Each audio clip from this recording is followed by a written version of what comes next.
What's up YouTube? 2 Logan here, inside the basement garage. I think I got the lighting fixed. I hope this works out. I really hope this works out. I'm gonna be really mad if it doesn't and it looks really bad. But changed out some of the light bulbs and a couple things done here, so hopefully the lighting's alright. It's bright enough that y'all can see me. It doesn't look really bad. I don't know. I'm hoping it does. But we're here today to get a little maintenance done on the Ninja. Like I said before, battery was dead. I've been waiting for the battery to come in after I placed the order the other week, and I was finally able to pick it up. And so we're going to put it in. I'm going to give y'all a little how-to. I guess not really a how-to, because I'm not a mechanic. I mean, it's changing the battery out. It's not that bad. But for anybody that has a 2005, 2006 Ninja ZX6R, hopefully this will be a little helpful for you. Show you how to go through the process, everything like that. Got a couple other maintenance things I'm going to be doing for some videos here in the future as well. So we're not going to go through the whole thing from, take everything apart, put everything back together. But hopefully this will help just kind of give you the layman's terms, show you exactly what you need to do to get down to the battery, disconnect everything, put your new one in, and replace it from there. So before we jump into it, I'll give you a little rundown on the battery I got. It is a BikeMaster AGM Platinum 2. For those of you that don't know, AGM stands for Absorbed Glass Matte. An AGM battery is similar to a regular lead acid battery, except for instead of having free-floating sulfuric acid inside of the cells, the acid is actually absorbed into a fiberglass mat that are inside of each cell. So it's a sealed battery, it's maintenance-free, so they say. And one of the big draws to it is that because the acid is absorbed into those mats, it is spill-proof. So in the event of an accident, which knock on wood, that never happens, but in the event of an accident, you don't have to worry about acid getting out of the battery, leaking everywhere. You also don't have to worry about checking your levels and topping off and everything like that. So I thought it was a great idea in researching the batteries that I looked at and everything. It can also deliver a higher current on demand and also has a longer storage life than your typical lead acid battery. As well as being able to work on your typical trickle chargers, such as a battery tender, which I do have, which is what I probably should have used before, but I didn't, so learn from our mistakes. But it works with your trickle chargers, which was a kind of a drawback when I was looking at some of the higher end lithium iron phosphate batteries. If you haven't seen those, a little pricier, a little better, but you have to have a special trickle charger from what I understand. I could be wrong. Feel free to correct me in the comments below if you want to. But I like this battery for what it was. For the money, it was a great deal. I'm excited to try it. I think it's going to be great. So without further ado, let's go jump into it, and we'll get to the step by step. So as y'all can see, the biggest pain to changing out the battery on the ZX6R is the fact that this bar right here, which is what our gas tank is connected to, sits right across the top of the battery. Our battery is sitting like this. Our positive terminals here on the underside of the fuel tank, negative terminals on this side. So we've got this right here in the way. Only way to get the battery out is you have to take this bar off. And the only way to get this bar off is you have to take the entire fuel tank off right here. So our first step is going to be removing the fuel tank, which is fine. I mean, it has to be fine because, it's the only way that you can do it. But I've got a couple other things I need to do here underneath the fuel tank after we do this battery change. So we're going to take this off and leave it off when we're done with the whole process here. So don't worry about that one. I'm not going to put it on in this video. But first we're going to get to taking this tank off, and then we're going to hopefully get down to this battery. So let's dig right into that. So the fuel tank's got 4 major points of connection to the bike. First is a bolt up here next to the handlebars. It's also got a bolt here and on the other side that hold it down. And unfortunately mine are a little rounded out. I'm not sure when that happened. It must have been previous owner or something like that, but they're pretty gnarly, so I'd actually ordered some new ones to replace it, and I've loosened them up already just to kind of make this a little easier on us for this process, because I was afraid that they were rounding out completely and it was going to ruin this video. So I got those started. Luckily we'll be able to get those out without a problem, and we'll place the new ones on it once we put the fuel tank back on. And then we've also got this little guy right here. This is the bolt holding it to that devil brace thing, and I don't know what engineer thought that was a good idea. Maybe that's similar on all bikes. I don't think it was on my 250. I can't remember. I changed the battery out on it, and I don't remember having to go through all this whole process. So let's dig into it. We'll start taking all the bolts out and go from there. So one of the great things is that all of these bolts are 5mm. So it shouldn't be a problem if you're low on tools or anything. Pretty much this entire bike, it seems like, can be taken apart with a 4mm hex, a 5mm hex, and I'll drop that down there, and a 10mm wrench. But hopefully that'll make it a little easier on you whenever you dig into taking all these guys apart here. And like I said, I've already loosened up all of these, so don't mind. I mean, you're going to need something. I preferably just use a ratchet and an extension here, just because I can get at it a little easier. You can go crazy on whatever tool you want to do. Just don't jack your bolts all up. Oh, there we go. There's the first of those, and you can see this one's not super bad, but you can kind of see where that head's a little jacked up. I just went ahead and bought new ones. We'll get the other side.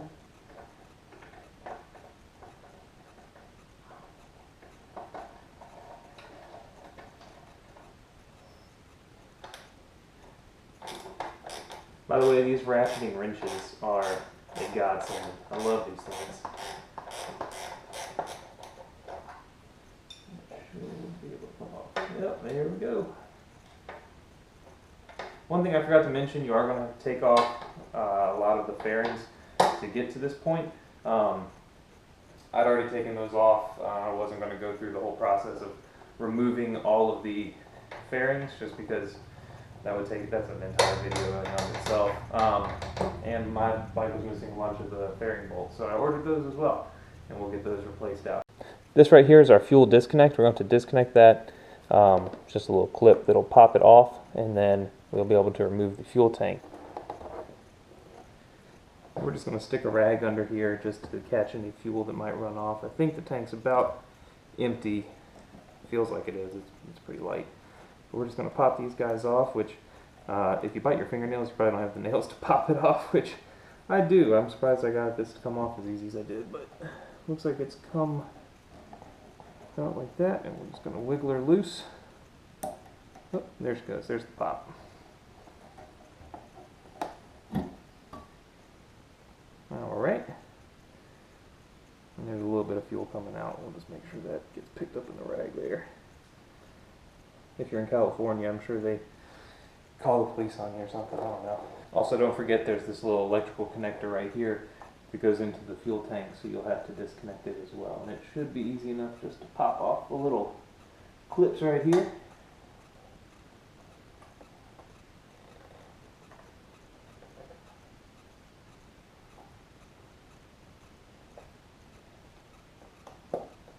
And there she comes. And that should be everything we need to disconnect to get the tank off the bike. I'm going to go ahead and lift it up here. Be careful where you're grabbing. Make sure you get a firm grip on it. You don't want to drop the gas tank. That would be terrible. And she just comes right off. As long as your wiring harness doesn't get stuck on something. So I've taken the gas tank off. And one thing to be mindful of when you remove your gas tank and place it somewhere is that you don't damage your fuel pump or any of the other important devices that are connected to the bottom of it. They're all going to be underneath there, and so I like to place mine on top of my bucket, my favorite bucket right there, just because it's hollow on the inside and you can just kind of let those free hang underneath, and the tank itself has enough contact room to just sit right there on top of the edge of the bucket. Also like to keep something like this little case right here for my impact wrench just underneath the front of it, so everything's got a little bit of support and it all sits pretty good. So that should be good there. We'll check it a little later, make sure nothing's moving around or anything, but that's off and we can move on to the next part. So remember when I made the joke about this entire bike being able to be taken apart with like a 10mm wrench and a couple of hex keys? I wasn't kidding. This whole strut bar should be held on by just these two bolts right here, and we're going to go ahead and remove them. It looks like it's got a couple connections in here. I believe it's just some grounds, and we're going to make sure that we are careful with our electrical connections. And just move this out of the way enough for us to access our battery.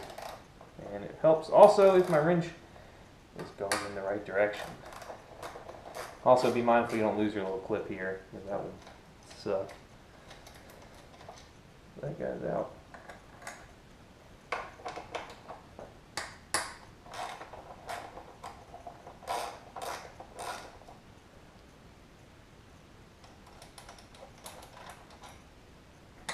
We got those two bolts out, and oh, look at that. There's our battery. right there. We're going to get to it pretty easy after, you know, taking the whole gas tank and this thing and a bunch of other stuff off. Anyways, so see here we've got our two connections onto the battery, and I'm going to go grab my tools because I keep forgetting them. And I don't know about you guys, but I'm like super weird about electrical stuff. Like batteries friggin' terrify me, so I'm going to approach this with a little bit of care, which you should. I mean, stuff can kill you, shocks you and everything, but I don't know, I've just always been a little hesitant when it came to disconnecting batteries, like jumper cables and stuff like that. Oh, it just freaks me out. Oh, I'll set that guy down there. And you notice there's a couple, well, before I dig into that, I'm going to always disconnect your negative wires first, if you didn't know that already. And you'll see, I've got this wire here, that runs from my battery tender quick connect, which is stuffed all up in here. So we are going to get this out of the way for right now. She's back, and we can access everything comfortably. And we're going to pull this negative lead out, which they don't give you much slack here. What's my phone going off? They don't give you a whole lot of slack to move these around, so just make sure that's off. You don't want anything sparking and powing and send you to the emergency room. All right, negative's off. We're going to get positive.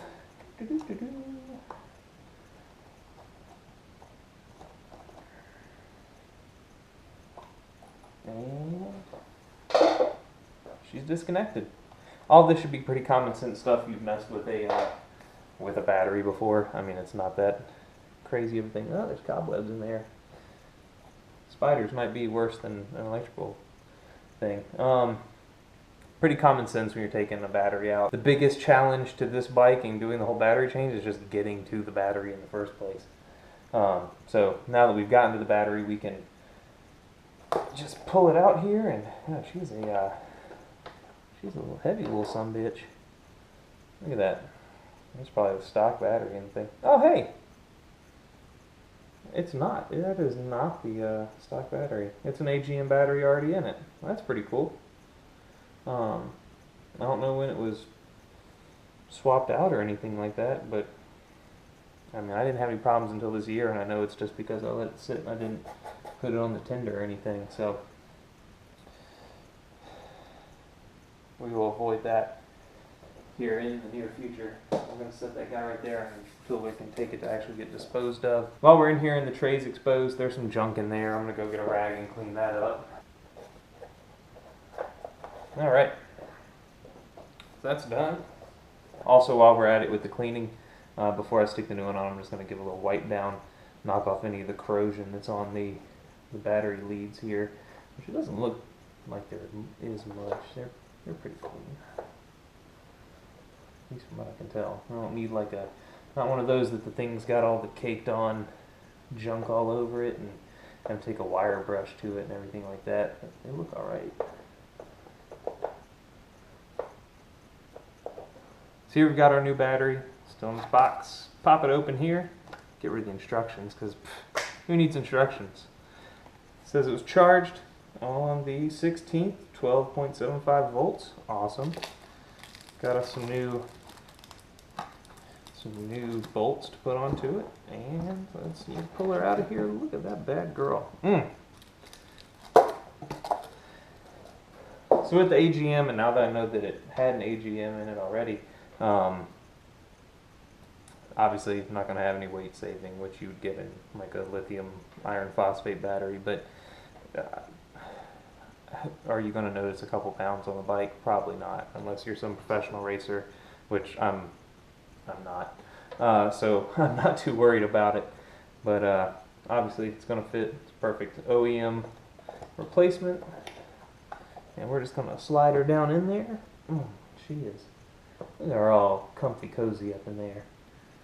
And I'm going to grab our new bolts, because I like new stuff. I'm going to go ahead and make sure that I've got my battery tender little quick connect already set up as well, so when we wire all this together we don't forget about it.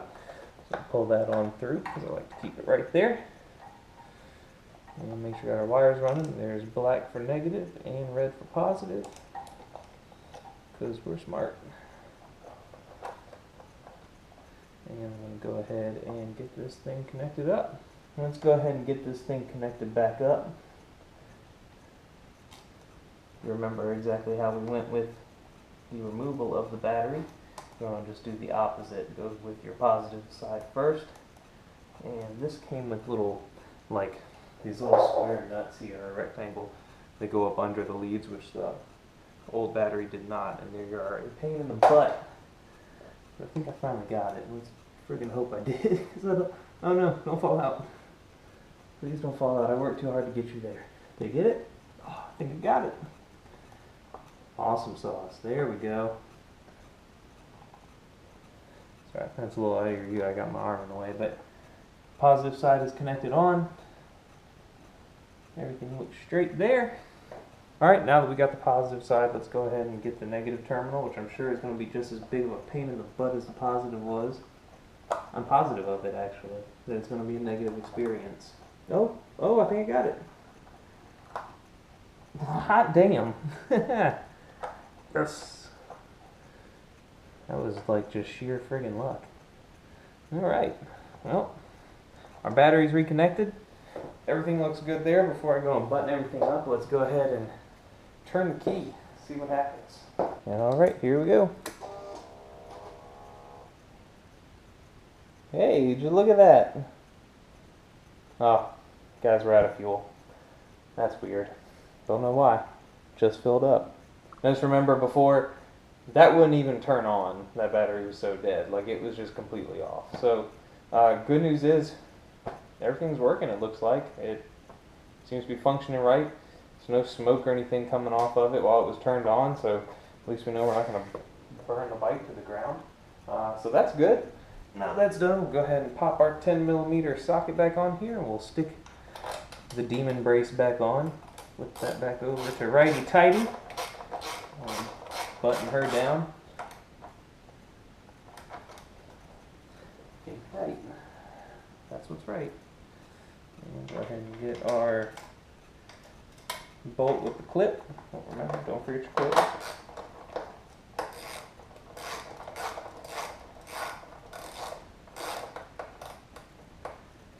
Ah, looks too tight. Make sure to keep this little clip here in place so it'll hold our wires back on for the fuel tank when we put it back. So, everything's tightened back down. Everything looks secure. Don't have any gas coming out of here anymore. That looks good.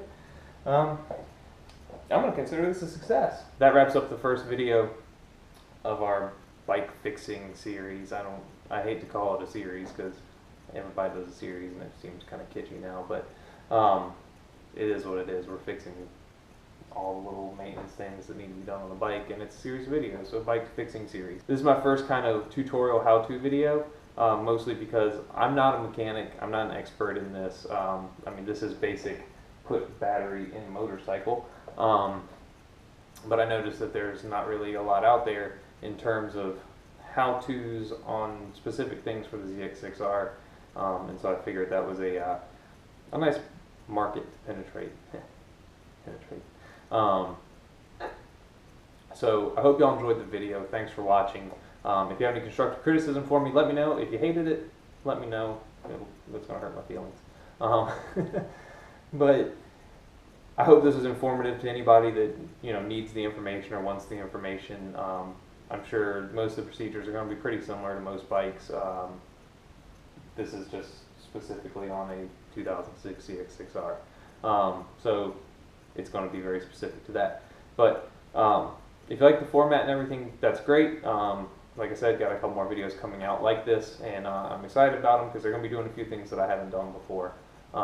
So I won't give away what all of them are, but it's nothing too in-depth. Like I said, I'm not a mechanic. I'm not rebuilding the whole bike because she runs perfectly. It's just little tune-up things that it needs here and there, and I'm trying to get myself more comfortable doing videos like this. So I hope it was good.